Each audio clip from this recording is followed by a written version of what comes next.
Hello and welcome to this video of the Simplified opening series. In this video, I will offer you a opening kind of discovery of mine that I also played myself, and it's kind of a very nice shortcut for black in the modern Caro-Kann lines with knight f6. When white captures knight f6, he takes f6. It's not actually a mine discovery, but I noticed it in some games, and then I developed it myself in greater depth. So in this video, I'm going to show you what I have in mind here. So if you play the Caro-Kann, especially this line with knight f6, as everybody does nowadays, I think it's a very interesting way of playing, avoiding all this massive theory that has accumulated around these lines. So let's go e4, c6, d4, d5, knight c3, d4, knight e4, knight f6, knight f6, ef6, c3, the main line, bishop d6, bishop d3, short castle, and now white can start with queen c2 or knight e2. It makes absolutely no difference to us, but it's worth pointing out that when white goes queen c2, now the main lines that everybody again plays is rook e2 check, knight e2, h5, and so on and so forth. Quite a lot of theory here, very developed. And as I was looking at this, lines are fine for black, but kind of theoretically heavy, yeah. And I was looking for ways to avoid it if possible, and that's how I came up with the line I'm going to show you. So we don't give the check on e8 after queen c2. We play the move h6, and after knight e2, we don't even move the rook from f8. We go c5. So this is the line that I'm going to show you, but only via the move on knight e2, c5, yeah, queen c2, h6. Yeah, so this is the starting position. What I liked about this line is that actually sets the game in a direction that black chooses very early, move 8, yeah, and move 8 or 9, yeah, depending on which one you look, and it takes it in a direction that black can explore in quite a bit of a detail. What we're normally going to get in this position is the exchange of the d4 and c5 pawns, when you could say that white still remains with the majority on the queen side, 3 against 2, whereas black remains with these 4 against 3 with doubled f pawns. But with the exchange of the d4 pawn, white no longer has space advantage in the center, and black has access to the e5 square where the knight is going to go to. Knight c6, knight e5. So let's see some moves, yeah. dc5 is probably the most natural one. White, let's say bishop e3 is also possible. Let's say queen c7. This makes it a bit more difficult for white to castle, so dc5 should be played now. Bishop c5, yeah, exchange of bishops is fine. And if bishop f4, queen b6, we're getting something similar to the lines we were going to look at. Let's say short castle, a5, stopping b4, and we'll get something similar. So let's say this c5, bishop c5, yeah, and now short castle. The game I played followed something along these lines. Let's say bishop f4, knight c6, rook d1, queen b6, castles, and a5. And black was perfectly fine here. Knight comes to e5, bishop can go to e6 or even to g4 and be exchanged for that knight. The rooks will come to the center, and black has really a good play, very well placed pieces. Most importantly, white cannot activate the queenside majority because of black's heavy presence there. So let's say castles, knight c6, bishop f4, and knight e5. Yeah, targeting the bishop on d3, so white should probably give a check, king h8, and now drop back to e4. Yeah. So now rook a d1 is likely going to come, and the queen goes to c7. Yeah. This is more or less how the game can continue. Yeah. Rook a d1 is another natural move. If white starts immediately with b4, yeah, that weakens the pawn on c3. Yeah, so bishop d6, let's say, knight d4, threatening knight b5, let's say, bishop d7. And after rook d1, rook c8, there are already some issues with the pawn on c3. Quite a complex middle game, yeah, but black is obviously not without counter chances thanks to these weaknesses on the c file. So white should be a bit more careful about advancing on the queen side. So let's say rook a d1, and now rook e8. There is also an option of bishop d7, but after b4 here, black needs to find the only move bishop e7, because there are some tactical problems. Bishop d6, queen d2, and the bishops are problematic. Or bishop b6, c4 now. Yeah, this one is pinned and c5 is coming. So so this is again problematic. So bishop e7, but after bishop e7 is still fine. Yeah, let's say a3, a5. Undermining the queen side, the rook can come to c8, targeting c3. After ab, the other rook will be active. Yeah, and black is fine. Yeah.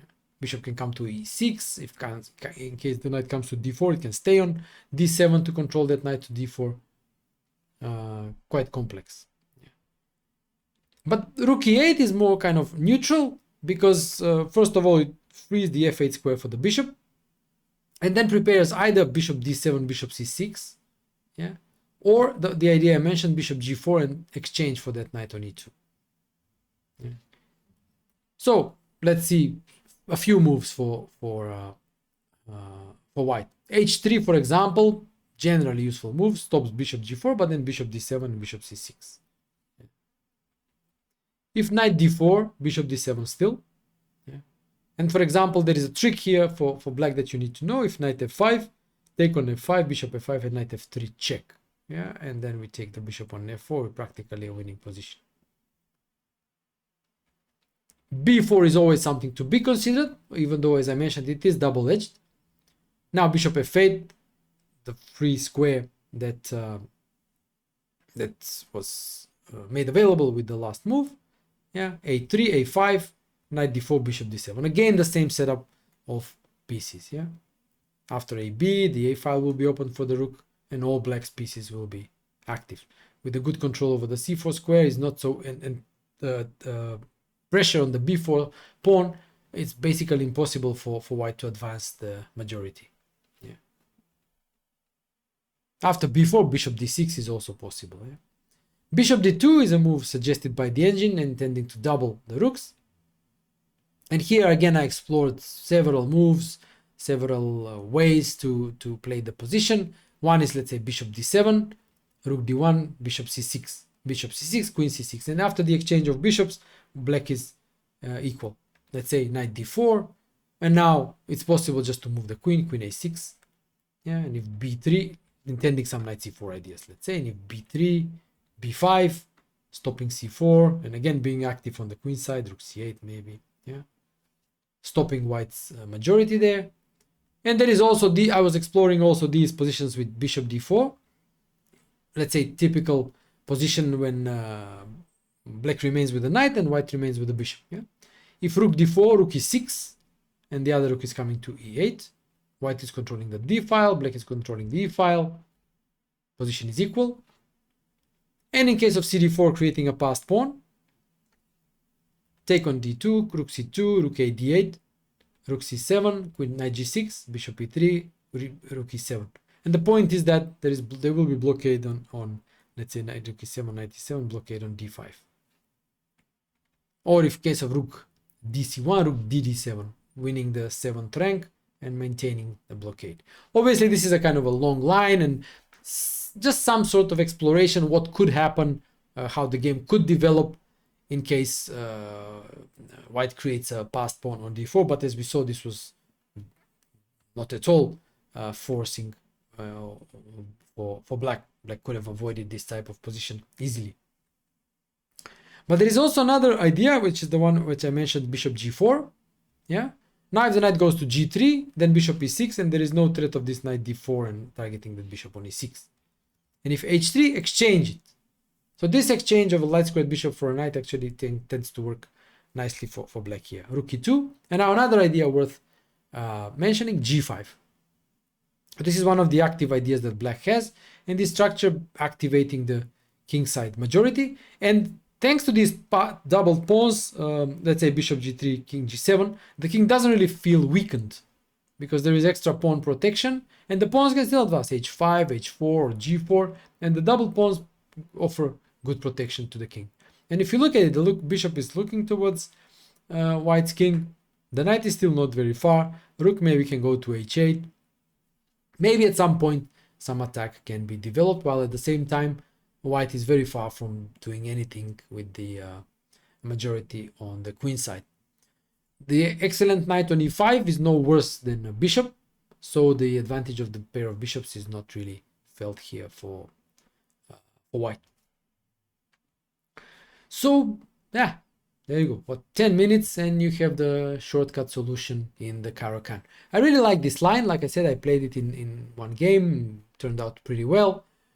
And well, even though I would think that it's not as theoretically robust as the lines with rook e8, h5 and so on that are so heavily explored, I think it's perfectly valid alternative, especially if black wants to avoid all that massive theory in the main lines.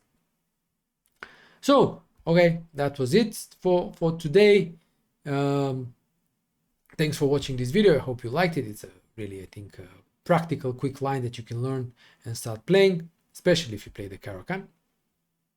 And well, as usual, check out my Chessable courses and subscribe to my weekly newsletter on Substack. And if you would like to support my work, consider becoming a paid subscriber on Substack, and I would really appreciate that, and thank you in advance. And in case you haven't done so already, make sure you smash that subscribe button, as I keep making more videos. I really like it, enjoy it a lot when more and more people watch them. So thanks guys for watching, and I'll see you soon again. Cheers.